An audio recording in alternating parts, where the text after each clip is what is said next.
राज्याचे महसूल मंत्री चंद्रशेखर बावनकुळे यांच्या उपस्थितीमध्ये मोठ्या संख्येत काँग्रेस कार्यकर्त्यांनी भाजपमध्ये प्रवेश केला आहे। काँग्रेस नेते विजय वडेट्टीवार यांच्या ब्रह्मपुरी मतदारसंघातील मोठी घडामोड ही पाहायला मिळते। सामाजिक क्षेत्रामध्ये कार्यरत रोहित असणारा या बोम्मावार आणि दिवाकर निकुरे यांनी मंत्री बावनकुळेंच्या उपस्थितीमध्ये पक्ष प्रवेश केलेला आहे।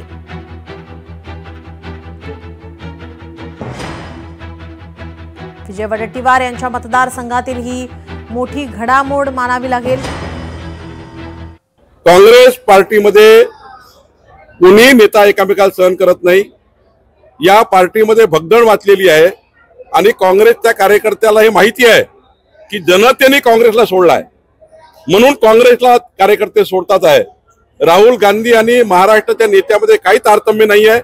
महाराष्ट्राचे नेते कोणी एकामेकाचं तोंड पाहायला तयार नाही आहे। काँग्रेस पार्टीमध्ये विसंवाद आहे आणि विसंवाद असल्यामुळे आता कार्यकर्त्यांनी नेत्यांना विसंवाद दाखवणं सुरू केलं। काँग्रेस पार्टी आता कमजोर होत चाललेली आहे। काँग्रेस पार्टीला लोकांनी सोडलेलं आहे आणि म्हणून आज रोहित बोम्मावारच्या उपस्थितीमध्ये 350 कार्यकर्त्यांनी पक्षप्रवेश केला। ही काँग्रेसच्या पतनाची नांदी आहे। पुढच्या काळामध्ये अजून पक्षप्रवेश होणार आहे। लोकशाही मराठी ऐका, पहा, जागरूक रहा।